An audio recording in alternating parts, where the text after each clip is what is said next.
نحمده ونصلي ونسلم على رسوله الكريم اما بعد اعوذ بالله من الشیطان الرجیم بسم اللہ الرحمن الرحیم النبی اولى بالمؤمنین من انفسهم وازواجه امہاتهم صدق اللہ العظیم اللہم صل علی سیدنا ومولانا محمد معدن الجود والکرم وآلہ وصحبہ وبارک وسلم الصلاۃ والسلام علیک یا سیدی یا رسول اللہ وعلی آلک واصحابک یا سیدی یا حبیب اللہ۔ حمد و صلاۃ کے بعد اللہ تعالیٰ نے قرآن مجید میں نبی پاک صلی اللہ تعالیٰ علیہ وسلم کی ازواج کو مومنوں کی مائیں قرار دیا ہے۔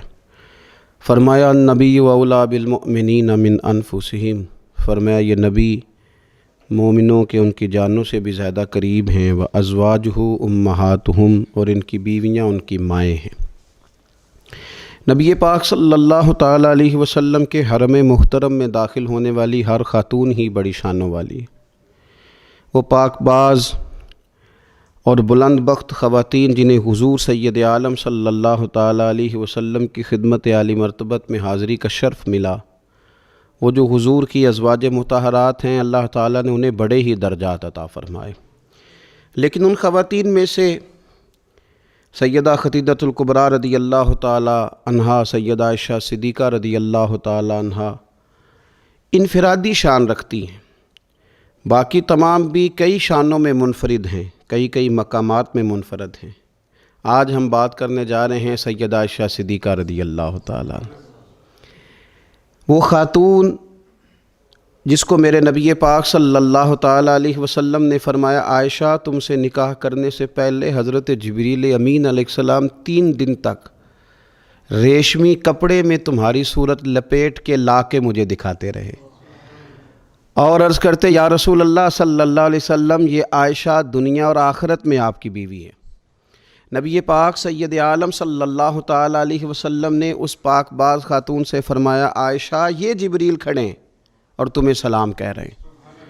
حضرت عائشہ صدیقہ رضی اللہ تعالیٰ عنہ کو اللہ تعالیٰ نے بڑی شانیں عطا فرمائیں، اور سب سے بڑی شان یہ تھی کہ وہ رب کے حبیب کی محبوبہ تھی۔ نبی پاک علیہ السلام نے سیدہ فاطمہ الزہراء رضی اللہ تعالیٰ عنہ سے خود فرمایا، کہا فاطمہ تمہارے باپ کو عائشہ سے بڑھ کر کوئی بھی محبوب نہیں۔ حضرت عائشہ صدیقہ رضی اللہ تعالیٰ عنہ کو اللہ تعالیٰ نے انفرادی عظمتوں سے نوازا، انفرادی شانوں سے نوازا، ان کو اللہ تعالیٰ نے بے شمار خصوصیات عطا فرمائی۔ حکیم الامت مفتی احمد یار خان صاحب نعیمی رحمۃ اللہ علیہ فرمایا کرتے تھے سیدہ عائشہ صدیقہ کے فضائل تو ریت کے ذروں سے بھی زیادہ ہیں، بارش کے قطروں سے بھی زیادہ ہیں، ان کے فضائل تو درختوں کے پتوں سے بھی زیادہ ہیں۔ اللہ تبارک و تعالیٰ نے انہیں بڑی عظمتوں سے شانوں سے نوازا۔ حضرت ابو موسیٰ اشعری رضی اللہ تعالیٰ عنہ فرماتے ہیں کہ نبی پاک علیہ السلام کے اصحاب کو اگر کسی دینی مسئلے میں اشکال ہوتا تھا تو وہ جا کے اپنا مسئلہ سیدہ عائشہ صدیقہ سے حل کروایا کرتے تھے۔ اللہ تعالیٰ نے انہیں اتنا علم عطا فرمایا تھا کہ صحابہ کرام اپنے مسائل جا کے سیدہ عائشہ صدیقہ رضی اللہ تعالیٰ عنہ سے حل کراتے، کیوں؟ اس لیے کہ انہوں نے دین مدینے والے رسول سے لیا تھا، انہوں نے ڈائریکٹ حضور سے دین حاصل کیا تھا، فیض یاب ہوئیں۔ حضور سے جو کچھ انہوں نے حاصل کیا انہوں نے امت میں تقسیم کیا ہزاروں کی تعداد میں۔ حضرت عائشہ صدیقہ رضی اللہ تعالیٰ عنہ کی مرویات ہمارے سامنے موجود ہیں۔ حضرت حکیم الامت مفتی احمد یار خان صاحب رحمۃ اللہ علیہ فرماتے ہیں کہ از آدم تا ایدم یعنی جناب آدم علیہ السلام سے لے کر آج تک کائنات میں حضرت عائشہ صدیقہ رضی اللہ تعالیٰ عنہ سے بڑی عالمہ فاضلہ خاتون کوئی نہیں ہوئی۔ انفرادی علم اللہ تعالیٰ نے انہیں عطا فرمایا، لوگ ان سے مسائل پوچھتے، لوگ ان سے بات کرتے، پھر علم تھا، اور علم کے ساتھ اللہ تعالیٰ نے انہیں تقوی کی توفیق عطا فرمائی تھی۔ صحبت مصطفیٰ کریم علیہ السلام کی برکت سے ان کے اندر اللہ تعالیٰ نے وہ خوبیاں جو تعلیم امت کے لیے اور ہماری اس ماں کی وہ شانیں جن پر ان کی اولاد عمل کرے تو وہ اللہ کے قریب چلی جائے۔ حضرت عروہ بن زبیر رضی اللہ تعالیٰ عنہ فرماتے ہیں کہ یہ عجیب سخی خاتون تھی، 70,000 دینار میں نے ان کے ہاتھ میں دیکھے، سارے انہوں نے اللہ کے راستے میں خیرات کر دیے، لیکن جب میں نے ان کے اپنے کپڑے دیکھے تو ان کو پیوند لگے ہوئے تھے۔ 70,000 دینار خیرات کر رہی، اپنے کپڑوں کو پیوند لگے ہوئے۔ 1,00,000 دینار ان کے پاس تھا۔ ان کی خادمہ کہتی ہیں سارا ہی سیدہ عائشہ صدیقہ نے خیرات کر دیا۔ میں نے کہا اماں جی کو 1 دینار رکھ لیتی ہیں، آپ کا روزہ تھا، میں کچھ کھانا لے آتی، آپ کھا لیتی۔ تو فرمانے لگیں کہ پہلے یاد کراتی تو شاید میں رکھ لیتی، تو سب بانٹ دیا اللہ کے راستے میں۔ حضرت عائشہ صدیقہ نے یہ اثار حضور سے سیکھا، امت کو سکھایا۔ فرماتی ہیں ہم کوئی مجبور تھے فاقے کرنے پر؟ حضور کے در دولت پر تو خدا کے فضل سے بڑی نعمتیں آتی تھیں، لیکن حضور ساری ہی رب کے راستے میں خیرات کر دیا کرتے تھے۔ ان کے اندر پھر اتنا اثار کا جذبہ پیدا ہوا، اتنا انہوں نے ساری زندگی اتنی خیرات کی، اتنا اثار کیا کہ گنبد خضرا کا وہ حجرہ نور جس میں حضور علیہ السلام کا وہ نورانی مزار ہے جس پر 70,000 فرشتے صبح درود و سلام پڑھتے ہیں، 70,000 شام کو پڑھتے ہیں، وہ حضرت عائشہ صدیقہ کی ملکیت تھا۔ سیدہ عائشہ صدیقہ رضی اللہ تعالیٰ عنہ فرماتی ہیں اس میں حضور کی مقدس تدفین ہوئی، پھر میرے والد حضرت سیدنا ابو بکر صدیق کی تدفین ہوئی، پھر ایک قبر کی جگہ باقی تھی میں نے اپنے لیے رکھی ہوئی تھی۔ لیکن قربانی کا جذبہ ایسا تھا، اثار کا جذبہ ایسا تھا کہ جناب عمر کو زخم لگا، انہوں نے اپنے بیٹے کو بھیج کے کہا کہ اماں جی سے پوچھو میرا بھی دل کرتا ہے کہ میں حضور کے قدموں میں سیدنا صدیق اکبر کے پہلو میں لیٹ جاؤں۔ حضرت عبداللہ ابن عمر کہتے ہیں میں نے جا کے کہا تو وہ رو پڑی، کہنے لگی کوئی اپنی قبر کی جگہ کسی کو نہیں دیتا، پر عمر سے کہنا جاؤ میں نے تمہارے لیے اثار کیا۔ اتنا جذبہ قربانی کا ان کی طبیعت میں پیدا ہوا، اور پردے کا یہ حال تھا۔ امت کی بیٹیوں کو انہوں نے با پردہ اور باوقار رہنے کا یہ انداز بتایا کہ سیدہ عائشہ صدیقہ فرماتی ہیں حضور سید عالم علیہ السلام میرے حجرے میں تدفین ہوئی، حضور کا وصال ہوا، وہیں دفن ہوئے، تو میں بغیر پردے کے جاتی تھی، حضور میرے شوہر ہیں۔ اور پھر جب وہاں جناب صدیق اکبر کی قبر مبارک بنی تو وہ میرے والد تھے، میں بغیر پردے کے جاتی تھی۔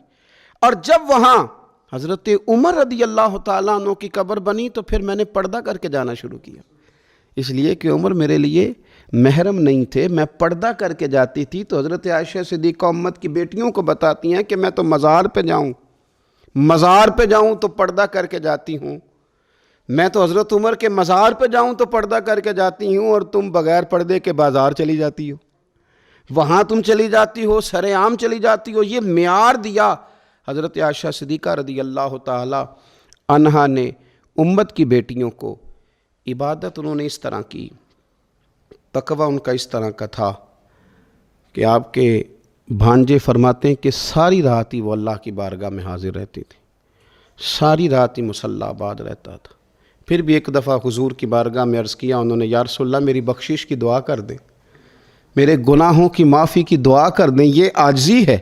تو نبی پاک علیہ السلام نے دعا کر دی، اے اللہ عائشہ کے ظاہری بھی معاف کر دے، باطنی بھی معاف کر دے، اگلے بھی معاف کر دے، پچھلے بھی معاف کر دے۔ اتنی خوش ہوئیں کہ مسکراتے مسکراتے حضور کی گود میں آ گئیں۔ صحیح ابن حبان میں موجود ہے کہ نبی پاک نے فرمایا عائشہ اس دعا پہ تو بڑی راضی ہوئی ہے نا؟ یا رسول اللہ میں بڑی راضی ہوئی ہوں۔ تو دیکھنا حضرت عائشہ صدیقہ کے صدقے امت پر کتنا کرم ہو رہا ہے۔ حضور نے فرمایا تو بڑی راضی ہوئی ہے نا یہ دعا سن کے کہ اللہ اس کے ظاہری بھی معاف کر دے، باطنی بھی معاف کر دے، اگلے بھی معاف کر دے، پچھلے بھی معاف۔ حضور میں بڑی راضی ہوئی ہوں۔ تو حضور فرمانے لگے مجھے اللہ کی عزت کی قسم میں یہ دعا اپنی ہر نماز میں اپنے ہر امتی کے لیے کیا کرتا ہوں۔ یہ ہمیں حضرت عائشہ صدیقہ کے صدقے یہ دعا نصیب ہو رہی ہے۔ غریبوں کا بھلا کر رہی ہیں سیدہ عائشہ صدیقہ، اپنی اولاد کا بھلا کر رہی ہیں، امت کا بھلا کر رہی ہیں۔ حضرت عائشہ صدیقہ رضی اللہ تعالیٰ عنہ سخت گرمی میں بھی عرفہ کے دن کا روزہ رکھا ہوا تھا، اپنے اوپر پانی چھڑک رہی تھیں۔ تو کسی نے کہا اماں جی اس گرمی میں روزہ رکھنے کی اور نفلی روزہ رکھنے کی کیا ضرورت تھی؟ تو آپ فرمانے لگی تمہیں پتہ ہے حضور نے فرمایا جو عرفہ کے دن کا روزہ رکھے گا اس کے سارے سال کے گناہ معاف کر دیے جائیں گے۔ تھوڑی دشواری ہوئی تو کیا ہوا؟ اس کیفیت کے ساتھ حضرت عائشہ صدیقہ رضی اللہ تعالیٰ عنہ کو اللہ تبارک و تعالیٰ نے شانیں عطا فرمائیں، عظمتوں سے نوازا، ان کو اللہ نے بڑی بلندیوں سے نوازا۔ حضرت عائشہ صدیقہ رضی اللہ تعالیٰ عنہ نا بطور ناز کے فرمایا کرتی تھیں، کہتی تھی 10 خوبیاں لوگوں مجھے وہ ملی ہیں جو میرے علاوہ کسی حضور کی زوجہ کو نہیں ملی۔ سب کی الگ الگ خصوصیات ہیں نا، سب کی الگ الگ شانیں، انفرادیت ہے۔ فرماتی تھی 10 چیزیں مجھے ایسی ملی ہیں جو میرے علاوہ کسی کو نہیں ملی۔ اماں جی وہ کون سی؟ تو فرمانے لگی میرے علاوہ حضور نے کسی کنواری عورت سے نکاح نہیں کیا۔ پھر فرمانے لگی میرے علاوہ حضور کی کوئی بیوی ایسی نہیں، کوئی اہلیہ ایسی نہیں جس کا باپ بھی مہاجر ہو، جس کی ماں بھی مہاجر ہو۔ اور پھر فرمانے لگی لوگو اللہ تبارک و تعالیٰ کا کرم دیکھو، رب کریم نے میری برات اور میری پاک دامنی کا اعلان عرش سے جاری فرمایا ہے۔ عرش سے حضرت عائشہ صدیقہ کے بارے میں 18 آیتیں سورہ نور کی نازل ہوئی۔ پھر سیدہ عائشہ صدیقہ رضی اللہ تعالیٰ عنہ فرمانے لگی میں ہی وہ خاتون ہوں کہ نکاح سے پہلی ریشمی کپڑے میں لپیٹ کے حضرت جبریل میری صورت لا کے حضور کو دکھایا کرتے۔ پھر فرمانے لگی میں ہی وہ عورت ہوں، میں ہی وہ حضور کی اہلیہ ہوں کہ جس برتن سے حضور غسل کرتے تھے مجھے بھی اسی سے غسل کرنے کا شرف حاصل ہو جاتا تھا۔ پھر فرماتی ہیں لوگوں یاد رکھو میں ہی نبی پاک صلی اللہ تعالیٰ علیہ وسلم کی وہ بیوی ہوں کہ میں حضور کے سامنے سوئی رہتی تھی، حضور تہجد کی نماز پڑھتے رہتے تھے، گویا جو انوار و تجلیات تہجد کے وقت وہاں نازل ہوتے تھے مجھے بھی اس میں سے خیرات ملا کرتی تھی۔ حضرت عائشہ صدیقہ رضی اللہ تعالیٰ عنہ فرماتی ہیں یہ میرا ہی مقام ہے کہ حضور میرے بستر میں ہوتے تھے اور حضور پر وحی نازل ہو جایا کرتی تھی۔ پھر ارشاد فرماتی ہیں کہ نبی پاک صلی اللہ تعالیٰ علیہ وسلم نے مجھے ہی وہ مقام دیا کہ حضور کا نورانی وجود میری گود میں تھا جب نبی پاک نے وصال فرمایا۔ فرمانے لگی میں ہی وہ خوش نصیب ہوں کہ میری باری تھی جب میرے نبی پاک کا وصال ہوا۔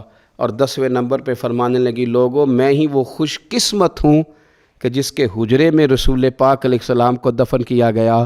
قیامت تک جس پر لوگ سلام بھیجیں گے جسے گنبد خضرا کہا جاتا ہے، یہ وہی مقام ہے جو حجرہ عائشہ صدیقہ کہلایا کرتا تھا۔ اللہ تو سیدہ عائشہ صدیقہ کے صدقے ماؤں پہ فضل فرما، بہنوں کے نصیبے اچھے فرما، اور بیٹیوں کو برکتیں عطا فرما۔ آخر دعوایا ان الحمدللہ رب العالمین۔